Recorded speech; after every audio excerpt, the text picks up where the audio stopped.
En el centro del drama político y militar de Europa durante más de un milenio se alza una de las entidades más complejas y enigmáticas de la historia, el Sacro Imperio Romano Germánico.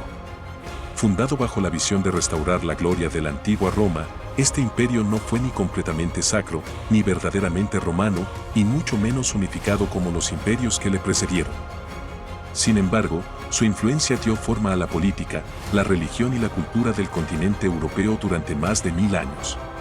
Imaginen un vasto mosaico de reinos, ducados y ciudades-estado, regidos por un emperador que debía ser coronado por el Papa en un espectáculo de intriga y ceremonia. Pero este trono, lejos de estar asegurado, estaba constantemente acechado por complots, batallas y luchas intestinas. Desde las cruzadas hasta la Reforma, y desde las guerras napoleónicas hasta su disolución en 1806, el Sacro Imperio Romano Germánico fue testigo y protagonista de los momentos más decisivos de la historia europea. Además, desentrañaremos misterios, datos sorprendentes y hechos históricos reales que hicieron de este imperio una entidad única en su tipo. Prepárense para un viaje fascinante a través de la historia, donde cada capítulo revelará las luces y sombras de un imperio que, aunque desaparecido, sigue marcando la historia moderna.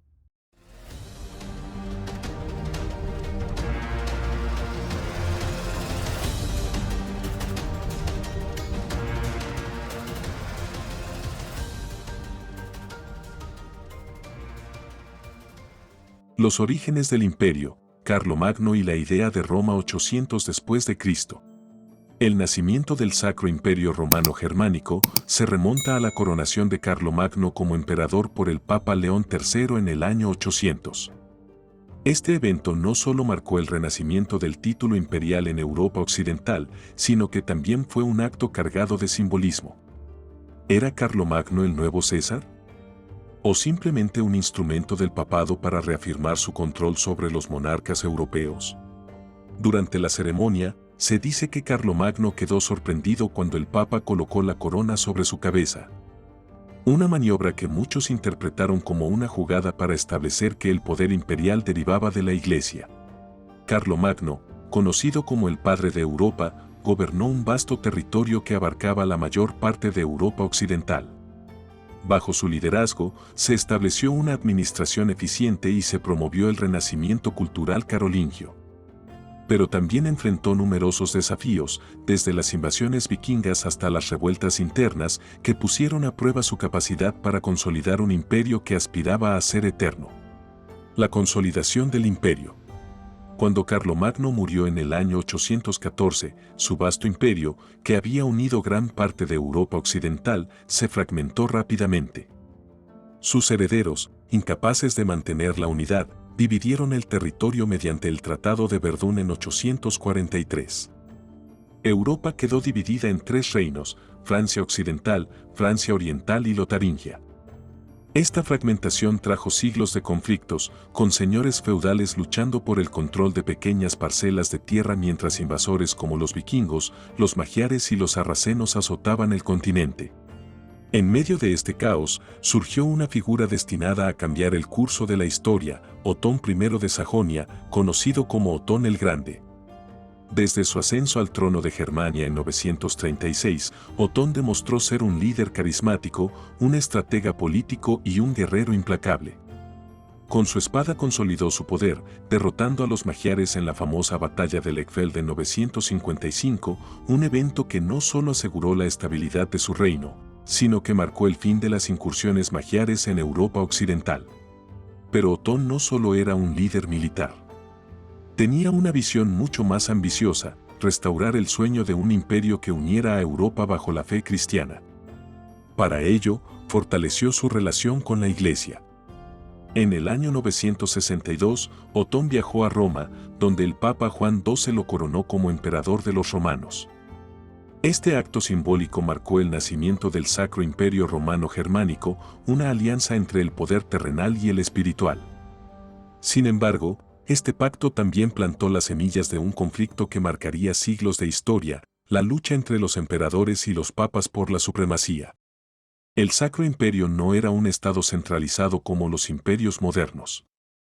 Era una compleja red de reinos, ducados y ciudades libres, cada uno gobernado por príncipes, duques o reyes que reconocían al emperador como su líder supremo, al menos en teoría. En la práctica, el poder del emperador dependía de su capacidad para negociar, persuadir y, en ocasiones, aplastar la resistencia de sus propios vasallos. Otón enfrentó múltiples desafíos internos.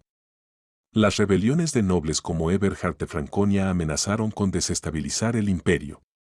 Pero su habilidad para combinar diplomacia y fuerza militar le permitió sofocar estas amenazas. Bajo su liderazgo, el Sacro Imperio emergió como un símbolo de unidad cristiana en un continente dividido. Otón murió en 973, dejando tras de sí un imperio poderoso, pero no invulnerable. Aunque logró consolidarlo, su legado estaba lejos de ser eterno. Las tensiones entre el trono y la Iglesia, los nobles y las regiones autónomas seguirían definiendo la historia del Sacro Imperio durante siglos.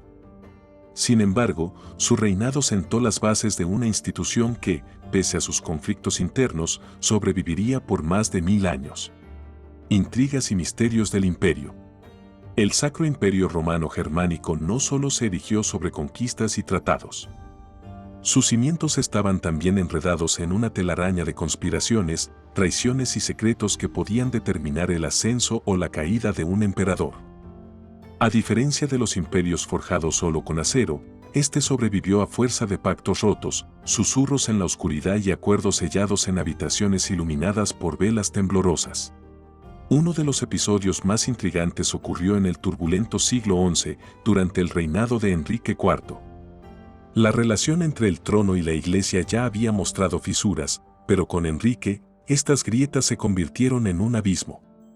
En el famoso conflicto de las investiduras, Enrique desafiaba al Papa Gregorio VII por el derecho de nombrar obispos, una prerrogativa que los emperadores consideraban esencial para controlar el imperio.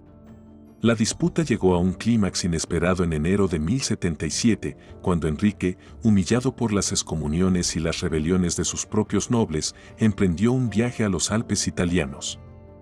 En pleno invierno, con los vientos helados cortando su carne y la nieve cubriendo los caminos, el emperador llegó al castillo de Canossa. Allí, vestido con ropas de penitente y descalzo, suplicó durante 3 días bajo el frío implacable para obtener el perdón del Papa. Aunque Gregorio finalmente lo absolvió, este acto no fue de reconciliación, sino de humillación. Desde entonces, ir a Canossa se convirtió en un símbolo de sumisión absoluta. Pero, lo que pocos saben es que Enrique nunca olvidó esta afrenta. Años después, regresaría con un ejército para expulsar a Gregorio VII de Roma, en un giro que consolidó su reputación como un emperador tan implacable como vengativo. El Sacro Imperio también estaba plagado de secretos oscuros y supersticiones. Durante el reinado de Federico II, conocido como el estupor del mundo, se corrió el rumor de que este emperador poseía un conocimiento casi sobrenatural. Hablaba 6 idiomas y escribía tratados científicos que adelantaban conceptos modernos. Pero su fascinación por lo oculto lo envolvió en leyendas. Se decía que mantenía un laboratorio secreto donde intentaba descubrir los misterios de la vida y la muerte. Federico II, emperador del Sacro Imperio Romano Germánico, realizó un experimento controversial con bebés para intentar descubrir si existía un lenguaje natural o innato. Según los registros históricos, ordenó que algunos recién nacidos fueran cuidados en sus necesidades físicas, alimentación y aseo, pero prohibió que las nodrizas interactuaran verbalmente o emocionalmente con ellos. El propósito era determinar si, al crecer aislados de cualquier idioma conocido, los niños hablarían un lenguaje original, como el hebreo, el griego o el latín. El experimento, documentado por el monje Salim Bennett y Adam, resultó en un trágico fracaso. Los bebés no sobrevivieron debido a la falta de interacción afectiva, subrayando la importancia de las conexiones humanas para el desarrollo. Este macabro ensayo demuestra, más que nada, que los seres humanos necesitan el afecto y la interacción social desde el nacimiento para poder desarrollarse adecuadamente. El Sacro Imperio era un mundo de luces y sombras, de coronas doradas y dagas ocultas. Las intrigas que lo definieron no fueron un accidente, sino un reflejo de su esencia. Era un imperio construido no solo por hombres, sino por sus ambiciones, secretos y, a menudo, su capacidad para traicionar en nombre del poder. Si esta increíble historia te ha fascinado hasta ahora, te invitamos a suscribirte, activar la campanita de notificaciones, darle like, comentar y compartir. Con tu apoyo, podemos seguir trayéndote contenido igual de apasionante y lleno de conocimiento. Juntos descubrimos la historia. Batallas y conquistas. En el corazón del Sacro Imperio Romano Germánico se libraron guerras que moldearon no solo su destino, sino también el curso de la historia europea. Las batallas de este vasto imperio no eran meras contiendas por tierra, eran conflictos cargados de simbolismo, religión y ambición desmedida, donde las espadas resonaban con el eco de alianzas rotas y juramentos traicionados. Una de las campañas más dramáticas tuvo lugar bajo el reinado de Federico Barbarroja, el imponente emperador conocido por su cabello rojizo y su férrea voluntad. En 1176, Federico, ansioso por reafirmar su dominio sobre las ciudades rebeldes del norte de Italia, lideró a su ejército hacia la batalla de Legnano. Sus tropas, formadas por caballeros alemanes y mercenarios de todo el imperio, se enfrentaron a la Liga Lombarda, una coalición de ciudades-estado italianas respaldadas por el Papa Alejandro III. El enfrentamiento fue épico. Los caballeros de Barbarroja, cubiertos de armaduras brillantes y montados en poderosos corceles, parecían invencibles. Pero los lombardos, conscientes de su inferioridad numérica, recurrieron a tácticas innovadoras. Formaron un improvisado ejército ciudadano y defendieron ferozmente el carroccio, un carro ceremonial que portaba su estandarte sagrado. La batalla culminó con la inesperada derrota del emperador, un recordatorio de que incluso los hombres más poderosos podían ser doblegados por la unión de los humildes. Federico, sin embargo, no era un hombre que se dejara vencer fácilmente. En lugar de retirarse en deshonra, negoció una paz con los lombardos que le permitió mantener su autoridad imperial, aunque con concesiones significativas. Esta batalla no solo definió su reinado, sino que se convirtió en un símbolo de resistencia para los italianos. Otro episodio fascinante en la historia militar del imperio fue la participación del Sacro Imperio en las cruzadas. Federico II, el enigmático estupor del mundo, lideró la Sexta Cruzada de manera atípica, no con espadas, sino con palabras. En lugar de derramar sangre, utilizó su astucia diplomática para negociar con el sultán Al-Kamil de Egipto, logrando el control pacífico de Jerusalén en 1229. Este acuerdo, casi impensable en una época marcada por la Guerra Santa, le valió admiración y desprecio a partes iguales. Las conquistas y batallas del Sacro Imperio Romano Germánico no solo forjaron su territorio, sino también su leyenda. Cada victoria y derrota añadió una nueva capa a la compleja narrativa de un imperio que, durante siglos, fue el escenario de los mayores dramas de Europa. Las grandes reformas del imperio, leyes, cultura y ciencia. La consolidación del Corpus Juris Civilis, un conjunto de leyes que influyó profundamente en el desarrollo del derecho europeo y sentó las bases de los sistemas legales modernos. Este código, heredado de la tradición romana y adaptado por el Sacro Imperio, simbolizaba la continuidad de la justicia imperial. Mecenazgo cultural y artístico en el Sacro Imperio Romano Germánico. El Sacro Imperio Romano Germánico no solo fue un actor político y militar, sino también un pilar en el desarrollo cultural y artístico de Europa. Durante el reinado de Federico II, en particular, se vivió un notable auge en las artes y las ciencias. Este emperador, conocido por su educación y curiosidad intelectual, se rodeó de eruditos de distintas culturas, incluyendo musulmanes, judíos y cristianos, en su corte de Palermo. La Escuela de Palermo, bajo su patronazgo, se fundó la Escuela de Palermo, donde se fomentaron la poesía y la literatura en lengua vernácula. Este movimiento literario precursor del Renacimiento influyó en la evolución del italiano como idioma literario, destacando a poetas como Giacomo da Lentini, quien se considera el creador del soneto. El puente cultural con Oriente, Federico II promovió la traducción de textos árabes y griegos al latín, facilitando la llegada de conocimientos sobre matemáticas, astronomía, filosofía y medicina a Europa. Por ejemplo, textos de Aristóteles y los avances científicos de Al-Farabi y Avicena fueron estudiados y difundidos en su corte. Un dato curioso y comprobado es que Federico fue un precursor del estudio de la ornitología, redactando un tratado sobre aves, De arte venandi cum avibus, considerado uno de los primeros textos científicos modernos en Europa. Una curiosidad fascinante de Federico II de Hohenstaufen es que fue uno de los primeros monarcas en llevar a cabo una especie de torneo científico que no solo reflejaba su curiosidad intelectual, sino también su visión de un mundo donde el conocimiento no tuviera barreras religiosas o políticas.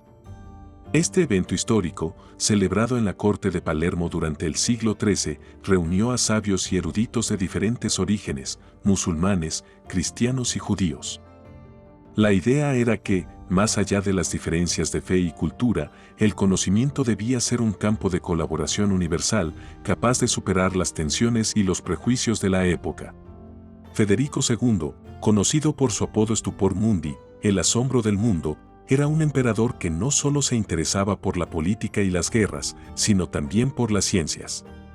Un ejemplo claro de su enfoque innovador fue la creación de la Scuola Medica Salernitana, una de las primeras escuelas de medicina europeas, que integró tanto la tradición científica grecorromana como los avances de la medicina islámica. En estos torneos científicos, los participantes discutían sobre temas que abarcaban desde la filosofía natural hasta la astronomía, pasando por la medicina y las matemáticas. Esta mezcla de culturas e ideas fue fundamental para el progreso intelectual de la Edad Media. La caída del Sacro Imperio. En el ocaso del Sacro Imperio Romano-Germánico, la grandeza que había construido Federico II parecía desmoronarse bajo las fuerzas del tiempo, la guerra y la división interna. El imperio, que había sido un gigante militar y cultural, comenzó a desintegrarse como un castillo de naipes, vulnerable ante la ambición de los príncipes territoriales, las luchas internas de poder y los vientos de cambio que barrían Europa. A principios del siglo XIV, el imperio se encontraba en una época de declive. Los emperadores de la Casa de Habsburgo, que habían tomado el control después de la muerte de Federico II, no tenían la misma autoridad ni el mismo carisma. A medida que los emperadores perdían poder, los príncipes alemanes ganaban autonomía y el sueño de una Europa unificada bajo una sola corona se desvanecía. Sin embargo, fue el Gran Cisma de Occidente, 1378 a 1417, lo que realmente marcó el principio del fin. La división de la Iglesia Católica, que ahora tenía dos papas rivales, uno en Roma y otro en Aviñón, desestabilizó aún más el equilibrio de poder que los emperadores habían intentado mantener. La lucha por el control de las tierras y la falta de una figura unificadora resultaron en una serie de fragmentaciones. Los estados del Sacro Imperio, aunque aún bajo la figura del emperador, estaban en manos de príncipes que actuaban casi como reyes, disfrutando de una independencia que nunca habían tenido antes. El peso de la centralización imperial, que en su día había sido el núcleo de su poder, se había convertido en una carga insostenible. Un hecho curioso y sorprendente es que durante este periodo de fragmentación surgieron los círculos imperiales. Estos eran agrupaciones territoriales de príncipes, duques y obispos que, aunque parte del imperio, operaban de manera casi independiente entre sí. Este sistema precursor del futuro sistema federal de Alemania reflejaba el colapso de la autoridad central imperial. Los príncipes, en lugar de estar al servicio del emperador, empezaron a ver la oportunidad de gobernar por su cuenta, abandonando el principio de unidad que una vez había sido la esencia del imperio. Pero fue la batalla de Moax en 1526 contra el Imperio Otomano lo que resultó ser el golpe final. La derrota de las fuerzas húngaras y austríacas ante el sultán Solimán el Magnífico marcó el inicio de la fragmentación definitiva del Sacro Imperio. Aunque el Imperio Otomano no tomó directamente los territorios del Sacro Imperio, la pérdida de influencia en Europa Central dejó al imperio vulnerable ante otras amenazas internas y externas. A pesar de los intentos por revivir su poder, como la Paz de Westfalia de 1648, que formalizó la fragmentación política del Sacro Imperio, la semilla de su caída ya había sido sembrada. En 1806, después de las derrotas de Napoleón y la presión externa, el último emperador, Francisco II, abdicó, marcando el fin oficial del Sacro Imperio Romano Germánico. Europa, como un viejo árbol deshojado, vio caer una de las instituciones más antiguas y poderosas de la Edad Media, dando paso a nuevos sistemas políticos, menos centralizados y más dinámicos. Si te has quedado fascinado por la historia del Sacro Imperio Romano Germánico, ahora es el momento de regresar al origen de esta fascinante saga. Antes de que las semillas del Sacro Imperio florecieran, un visionario llamado Carlomagno unió Europa bajo el primer gran imperio medieval cristiano, el Imperio Carolingio. ¿Cómo logró este líder forjar una Europa unificada en medio de la oscuridad? Descúbrelo en el próximo capítulo, donde viajaremos atrás en el tiempo, a la era de Carlomagno, para desentrañar los secretos de su monumental legado. Si esta apasionante historia te ha gustado, considera suscribirte, activar la campanita de notificaciones, darle like, comentar y compartir. Con tu apoyo, podemos seguir trayéndote contenido igual de apasionante y lleno de conocimiento. Suscríbete y recuerda, nadie es bueno, nadie es malo, todos, simplemente somos.